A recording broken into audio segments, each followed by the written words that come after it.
প্রিয় দেশবাসী, আসসালামু আলাইকুম রহমতুল্লাহি বারাকাতু। আমি লিটন চৌধুরী লন্ডন থেকে আপনাদেরকে সবাইকে জানাই স্বাগতম, শুভেচ্ছা। প্রিয় দেশবাসী, আপনারা জানেন আওয়ামী লীগের 1 নম্বরের দূষণ হলো শেখ হাসিনা, 2 নম্বরের শেখ হাসিনাকে সব ধরনের নীরবে সাপোর্ট দেওয়া সেই আব্দুল হামিদ হলো গিয়ে আপনার কোনো প্রেসিডেন্টের হওয়ার কোনো যোগ্যতা ছিল না।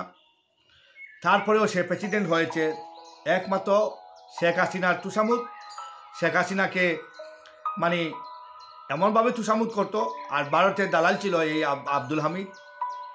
এই আব্দুল হামিদ এতদিন দোলা ছোঁয়ার বাইরে ছিল, বাংলাদেশের থেকেও সে আইনের আওতায় আনা হয়নি তাকে।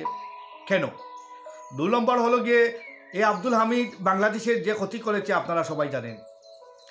গুম, বিডিআর হত্যাকাণ্ড, আর্মি মেসাকার, র্যাব ধ্বংস, সব কিছুতে ভূমিকা ছিল এই আপনার আব্দুল হামিদের। সে ছিল ভারতের দালাল। 1 নম্বর দালাল ছিল হাসিনা ভারতের, আর 2 নম্বর বা হাসিনার সহযোগী ছিল এই আব্দুল হামিদ। তাই আব্দুল হামিদ যা চাইতো হাসিনা না করতো না।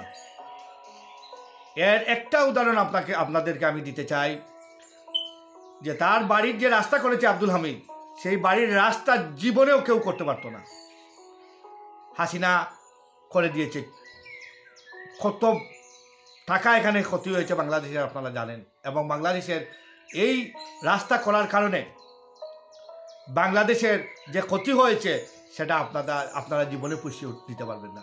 সিলেটে বন্যা হয়, আরও অনেক জেলাতে এই বাঁধের কারণে এই রাস্তার কারণে বন্যা হয়। এই রাস্তা দেওয়ার কারণে এই রাস্তা করতে অনেক টাকা বাংলাদেশের ক্ষতি হয়েছে, বাংলাদেশ রাষ্ট্রের অনেক ক্ষতি হয়েছে। এরপরে আমাদের সবচেয়ে 1 নম্বর 1 ক্ষতি করেছে আমাদের সিলেটে। প্রতি বছর সিলেটে বন্যা হয় এই রাস্তার কারণে। এই যে ক্ষতিটুকু করলো, একটা বাঁধ দিয়ে রাস্তা করে বাংলাদেশের যে ক্ষতি করলো, সে সমস্ত কিশোরগঞ্জের তো ক্ষতি করছেই, তার এলাকার প্রতিটা ঘরে ঘরে আপনারা যান, সে কি ক্ষতি করছে এই রাস্তা করে সেটা আপনারা বুঝতে পারবেন। কত মানুষকে আপনার রাস্তায় নামিয়ে গেছে, কত মানুষ আপনার কাজ পাইতেছে না এই রাস্তা করার কারণে। এরপরে হলো গিয়ে সিলেটের ক্ষতি করছে অনেক জেলার। এখানে প্রতি বছর বন্যা হয়, এখানে সরকারেরও অনেক ক্ষতি, দেশবাসীরও অনেক ক্ষতি হয় এই রাস্তা করার কারণে। এরপরে আপনার এটা শেখ হাসিনায় দিছে একমাত্র কারণ হইল গিয়ে রাষ্ট্রপতি অনেক কিছু জানে, রাষ্ট্রপতিকে খুশ করতে হবে। এই আব্দুল হামিদকে খুশ করার জন্য দেশের কত ক্ষতি করছে শেখ হাসিনায়, এবং দেশবাসী এটা আজকে হারে হারে টের পাচ্ছে। এরপরে হইল দেশের যত গুম খুন, যত ধরনের অপকর্ম কুকর্ম, সব কিছুর নীরব সাক্ষী ছিল এই আব্দুল হামিদ। সে কিভাবে পালায় এটা প্রশ্ন। সে রাতের আধারে কিভাবে পালিয়ে গেল? সরকারের উচ্চপদস্থ কর্মকর্তা রাখি কি বুড়ি আঙ্গুল শুইছে? বাংলাদেশের মানুষ লাঠি নিয়ে বের হতে হবে, এদেরকে পাকড়াও করতে হবে, আইনের হাতে দিয়ে আইনকে ধমক দিতে হবে যে এদেরকে অ্যারেস্ট করো, এদের ছাড়া যাবে না, বিচার করতে হবে, এদেরকে রায় দিতে হবে, ফাঁসি। প্রত্যেকটা অন্যায়ের জন্য ফাঁসি চাই এদের। বিকজ এরা যে অন্যায় করছে, দেশ 2 কাজ করেছে এরা। দেশ 2 বিচার কি? ফাঁসি, মৃত্যুদণ্ড।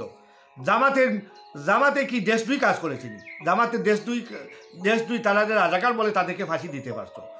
তাইলে এদেরকে যারা দেশ 2 দেশের থেকে কোটি কোটি টাকা দেশের মানুষের মেরেছে, 1, 2 নম্বর হইল দেশের বিরুদ্ধে কাজ করেছে, ভারতের হয়ে কাজ করেছে। সারা দেশ 2, এই দেশ 2 সালাদের আপনারা কিভাবে দেশ থেকে বের হতে দিলেন? এইরকম জঘন্য মানুষের বিচার যদি বাংলাদেশের মানুষ করতে না পারে, বাংলায় যদি এইরকম বিচার না হয়, তো বাংলায় এইরকম অন্যায় হতে থাকবে। এইরকম নেক্সট যারা আসবে ক্ষমতায় তারাও বলবে যে আওয়ামী লীগে এত অন্যায় করেছে, তা আমরা তুরা করলে তো মাপ পাবই। তা আপনারা এখন আওয়ামী লীগের একটা চুরটা বাটপার কুনি দালাল, ভারতের দালাল যত প্রকৃতির আছে, তাদেরকে আপনারা ধরে পুলিশের হাতে দিবেন এবং বিচার আপনারা বলবেন 1 সপ্তাহের ভিতরে এদের রায় দিয়ে এদেরকে মৃত্যুদণ্ড দেওয়া হোক। রাষ্ট্রদ্রোহী মামলা করে এদের মানে রাষ্ট্রদ্রোহী মামলা দিয়ে এদেরকে মৃত্যুদণ্ড কার্যকর করতে হবে, নইলে দেশ কখনো টিকবে না। এই দেশ অন্ধকারে আছে, অন্ধকারে থাকবে, ভবিষ্যতে দেশ অন্ধকার। এইরকম লুটপাটরা আসবে, লুটপাট করে আবার এরা রেহাই পায়, এরা পালিয়ে যাবে। এই আব্দুল হামিদ লুটপাট করেছে, কোটি কোটি টাকা দেশের ক্ষতি করেছে। সে প্রেসিডেন্ট থাকার পরে স্যান্ডেল পিনতো, সাদা মানে কাপড় পিনতো, দেখাইতো, বাপ দেখাইতো, সে কিছুই জানে না, সে তো সাধারণ মানুষ। কিন্তু সে জানেন না সে বাপের মধ্যে কি ছিল, লুকায়িত ছিল। কোটি কোটি টাকা দেশের মেরেছে এই আব্দুল হামিদ। আজ গতকাল রাত্রে সে তার সপরিবার নিয়ে পালিয়ে গিয়েছে। কেন পালিয়ে গেল, কিভাবে পালিয়ে গেল, কি করতেছে এরা, কি করতেছে এরা? কিছুই করতেছে না। এদেরকে উপযুক্ত শাস্তি দিতে হবে। যে যেখানে থাকে সেখান থেকে দৌড়ে এনে এদেরকে বিচার করতে হবে। এদের বিচার হলো মৃত্যুদণ্ড। আব্দুল হামিদের বিচার মৃত্যুদণ্ড।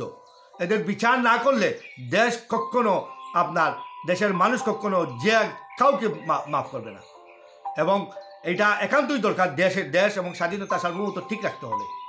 অন্যায় যেখানে সেখানেই আপনার বিচার করতে হবে, তাহলে অন্যায় আর সংগঠিত হবে না।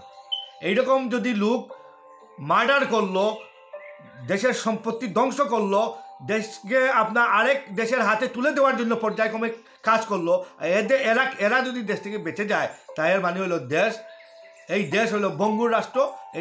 এই রাষ্ট্র কোনো কাজের না, বা যারা এই রাষ্ট্র পরিচালনা করতেছে তারাও কোনো কাজের না। এটা আমার আমার সাফ কথা। আমার একই কথা হইল যে আপনারা জনগণ যে যেখানে আছেন আবার আন্দোলনে ঝাঁপিয়ে পড়েন। আন্দোলন করতে হবে, কোনো কিছু আদায় করতে হলে আন্দোলন ছাড়া কিছু আদায় করা যায় না। আপনারা ঘরে লাঠি নিয়ে আবার বাইরে হতে হবে। বাইরে হয়ে আপনাকে বুঝাইয়া দিতে হবে যে আমরা এখনো রাস্তায় আছি, তোমরা অন্যায় করবা, এরকম বাঁচিয়ে দেখবা, পারবা না। আপনারা এখন থেকে সজাগ হন। আজকের মতো বিদায় নিলাম। আর আব্দুল হামিদের মতো যেন আখ্যাও যেন এরকম পালাইয়া না যাইতে পারে, সেই ব্যবস্থা আপনারা করুন, ইনশাআল্লাহ করুন। জোরহাত করে বলছি, আপনারা এই দেশটাকে রক্ষা করুন। ছাত্র জনতার উদ্দেশ্যে বলছি, আপনারা যে সুযোগ পেয়েছেন বারবারই সুযোগ আর পাবেন না। ইনশাআল্লাহ আজকের মতো বিদায়। আসসালামু আলাইকুম।